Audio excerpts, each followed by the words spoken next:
धंगेकर विरुद्ध मोहोळ, गणेश नाईक विरुद्ध एकनाथ शिंदे, मेधा कुलकर्णी विरुद्ध रूपाली पाटील, अजित पवार विरुद्ध मोहोळ.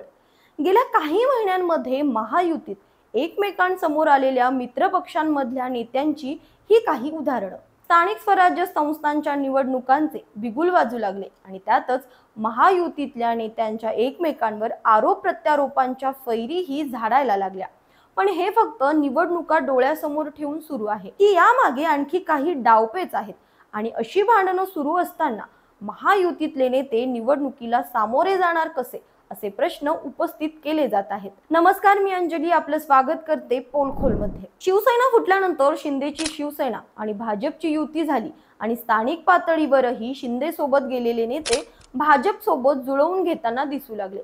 विधानसभा निवडणुका होता होता राष्ट्रवादी फुटून अजित पवारही सोबत आले आणि देवेंद्र फडणवीस मुख्यमंत्री तर अजित पवार आणि एकनाथ शिंदे उपमुख्यमंत्री असं सरकार स्थापन झालं. आम्ही एकत्र आहोत असं हे नेते सांगत असतानाच काही ना काही कारणाने धुसफूस होताना दिसतच होती. पण तरीही नेत्यांच्या निमित्ताने कार्यकर्तेही एकत्र येत असल्याचं चित्र समोर तरी दिसत होतं. त्यामुळे आगामी निवडणुकांमध्ये महायुती विरुद्ध महाविकास आघाडी अशीच लढत होईल असे अंदाज वर्तवले जात होते. पण स्थानिक स्वराज्य संस्थांच्या निवडणुका जवळ यायला लागल्या तसं मात्र हे चित्र पालटताना दिसत आहे. राज्यात 2012 पर्यंत मुंबईत शिवसेना, पुणे, पिंपरी चिंचवड मध्ये पुणे पॅटर्नचा अपवाद वगळता काँग्रेस राष्ट्रवादीची सत्ता असं समीकरण होतं. पण गेल्या महापालिका निवडणुकांमध्ये हे समीकरण बदलताना दिसलं. मुंबई शिवसेनेकडे असली तरी तिथे फुटीनंतर शिंदेची शिवसेना आणि भाजपचा प्रभाव निर्माण झाला, तर ठाण्याचा गड शिंदेच्या ताब्यात राहिला. पुण्यात आणि पिंपरी चिंचवड मध्ये भाजपने मोठी आघाडी मिळवली. महायुतीमध्ये या बाले किल्ल्यांमध्ये या पक्षांना आव्हान निर्माण होताना दिसत आहे. याची एका अर्थाने सुरुवात झाली ती शिंदेच्या बाले किल्ला असणाऱ्या ठाण्यातूनच. आता बघूयात नाईक विरुद्ध शिंदे. गणेश नाईकांनी सुरू केलेला जनता दरबार शिवसेनेच्या नेत्यांना खटकला आणि त्यावरून समांतर सत्ता केंद्र स्थापन करण्याचा प्रयत्न होत असल्याचा आरोप करण्यात आला. हा वाद थेट मुख्यमंत्र्यांपर्यंत गेला, मात्र त्यावर पांघरून पडलं नाही. कधी वक्तव्य तर कधी कार्यक्रम या माध्यमातून नाईक विरुद्ध शिंदे असा संघर्ष ठाण्यात उभा राहताना दिसत आहे.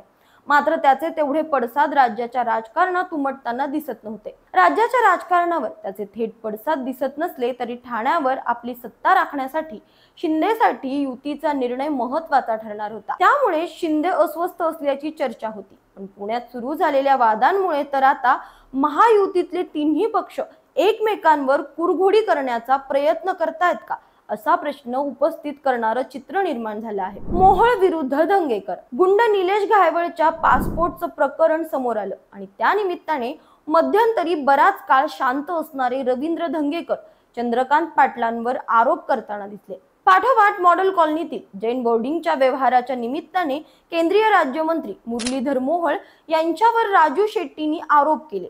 त्यातही धंगेकर उतरले. एवढ्यावरच न थांबता त्यांनी रोज एक पोस्ट असं करत आरोपांच्या फैरी झाडायला सुरुवात केली. मुरलीधर मोहोळ यांनी त्यांची बाजू मांडताना बोर्डिंग संबंधित व्यवहार हे आपण या संस्थांमधून बाहेर पडल्यानंतर झाल्याचं स्पष्ट केलं. पण पाठोपाठ धंगेकरांनी मोहोळ हे आणखी एका बिल्डरची गाडी महापौर पदाच्या कालावधीत वापरत असल्याचं म्हटलं. यानंतर शिंदे गटातून धंगेकरांची हकालपट्टी होणार असल्याची चर्चा सुरू झाली. त्यांना तंबी दिल्याचंही सांगितलं गेलं. धंगेकर मात्र आपल्या आरोपांवर ठाम असलेले दिसतात. एका वृत्तवाहिनीशी बोलताना धंगेकर म्हणाले, मी शिंदेनी सांगितलेल्या लाईनवरच काम करत आहे. त्यांनी गुन्हेगारीचा विरोध केला आहे. मी या गुन्हेगारी प्रवृत्तीच्या विरोधात लढत आहे. दरम्यान या आरोपानंतर भाजपकडून धंगेकरांवरच त्यांच्यावर जमीन हडपण्याच्या प्रकरणात गुन्हा दाखल करण्यात आल्याची पोस्ट व्हायरल करण्यात आली. धंगेकरांनी केलेले आरोप आणि त्यांच्यावर असलेल्या गुन्ह्याच्या निमित्ताने बोलताना मोहोळ म्हणाले, रोज सकाळी ते बोगस ट्विट करतात आणि माध्यमं ते दाखवतात. गाडीबाबत मी महापालिकेची गाडी वापरली नाही हे निवडणुकीच्या प्रतिज्ञापत्रातही लिहिले आहे. मी स्वतःची गाडी आणि इंधन वापरलं. पुण्याला स्वतःची गाडी वापरणारा महापौर मिळाला. वैयक्तिक आक्षातून आरोप केले जात आहेत. त्यांच्यावर म्हणजे धंगेकरांवर 2011 मध्ये जमीन हडपली म्हणून गुन्हा दाखल आहे. त्यांच्यावर 10 गुन्हे आहेत, माझ्यावर एकही नाही. धंगेकरांनी मात्र आपल्यावर एकही गुन्हा नसल्याचा दावा केला. ते म्हणाले, माझ्यावर खोटा गुन्हा दाखल होता, तो पोलिसांनीच मागे घेतला. मी पोस्ट करत राहणार आहे. माझ्याकडे पुराव्यांची मालिका आहे. आता बघूयात मेधा कुलकर्णी विरुद्ध रुपाली पाटील. एकीकडे हे आरोप प्रत्यारोप सुरू असताना शनिवार वाड्यात नमाज पढली गेल्याचा आरोप भाजपच्या खासदार मेधा कुलकर्णींनी केला आहे. त्या पाठोपाठ शनिवार वाड्यात जात शुद्धीकरणही केलं. इथे त्यांना आव्हान दिलं ते अजित पवारांच्या राष्ट्रवादी काँग्रेसच्या रुपाली पाटील यांनी शनिवार वाड्यासमोर कुलकर्णींच्या विरोधात आंदोलन करतानाच त्यांच्यावर गुन्हा दाखल करण्यात यावा अशी मागणी केली. याच रुपाली पाटील भाऊबीजेच्या निमित्ताने रवींद्र धंगेकरांना राखी बांधतानाही दिसल्या. आता बघूयात अजित पवार विरुद्ध मुरलीधर मोहोळ. फक्त स्थानिक नेतेच नाही तर उपमुख्यमंत्री अजित पवारही मोहोळांवर नाराज असल्याचं सांगितलं जात आहे. प्रभाग रचना मनासारखी झाली नसल्याने ते नाराज असल्याचं म्हटलं जात आहे. अशातच गणपती विसर्जन मिरवणुकीत या दोन्ही नेत्यांनी एकमेकांसमोर येणंही टाळलं. त्यात आता ऑलिम्पिक असोसिएशनच्या निवडणुकीतही हे दोन्ही नेते एकमेकांसमोर उभे आहेत. या अंतर्गत खेचाखेचीला स्थानिक स्वराज्य संस्थांची निवडणूक कारणीभूत असल्याचं मत पत्रकार आणि राजकीय विश्लेषक मांडतात. त्या निमित्ताने त्या परिसराचा शहराचा कारभारी कोण हे ठरणार असल्याचं ज्येष्ठ पत्रकार अद्वैत मेहता यांनी एका वृत्तवाहिनीशी बोलताना सांगितलं. ते म्हणाले, जशी मुंबई महापालिकेत एकत्र आणि इतर ठिकाणी मैत्रीपूर्ण लढतीची घोषणा झाली तशी कटुता वाढायला लागली. नवी मुंबईत गणेश नाईकांच्या निमित्ताने शिंदे आणि नाईक आमने सामने दिसले. सोलापुरातही हे दिसलं. पुण्यातही तेच सुरू आहे. घटना तात्कालिक असल्या तरी त्याचा संबंध राजकारणाशी जोडावा लागतो. धंगेकरांना लोकसभेच्या निवडणुकीचा पराभव जिव्हारी लागला आहे. महापालिका निवडणुका मैत्रीपूर्ण लढत असेल तर मोहोळ हा चेहरा असतील असं दिसतंय. अशा परिस्थितीत मोहोळ यांच्या इमेजला तडे जाणं हे भाजपला परवडणारं नाही. तसं सुरुवातीला धंगेकरांना समज दिली असं चित्र निर्माण केलं गेलं होतं. तसं नाही हे उदय सामंत बोलल्यानंतर स्पष्ट झालं आहे. मेहता यांच्या मते या निमित्ताने राष्ट्रवादी देखील उतरलेली दिसते. हे काही मैत्रीपूर्ण लढतीचं चित्र नाही. पायात पाय घालण्याची ही चिन्ह दिसत आहेत. जिल्ह्याचा किंवा शहराचा कारभारी ठरवणारी ही निवडणूक आहे. त्यात बावनकुळेंसारखे नेते बंडखोरी खपवून घेणार नाहीत. फोन सर्व्हिलन्सवर टाकू असं जाहीरपणे बोलताना दिसतात. इनकमिंग चालतंय, आउटगोईंग चालणार नाही असं दिसतं. त्यामुळे भाजप कार्यकर्त्यांमध्ये अस्वस्थता आहे. त्यामुळे ही निवडणूक अत्यंत इंटरेस्टिंग आहे. त्याचे फटाके आधीच फुटायला लागलेले दिसतात. देवेंद्र फडणवीस, अजित पवार आणि एकनाथ शिंदे एकमेकांवर टीका करणार नाहीत, पण स्थानिक पातळीवर मात्र वेगळं चित्र दिसतंय. सकाळचे संपादक सम्राट फडणवीस यांच्या मते सत्ताधारी पक्षात राहून विरोधी पक्षाची भूमिका माजी आमदार रवींद्र धंगेकर बजावत आहेत.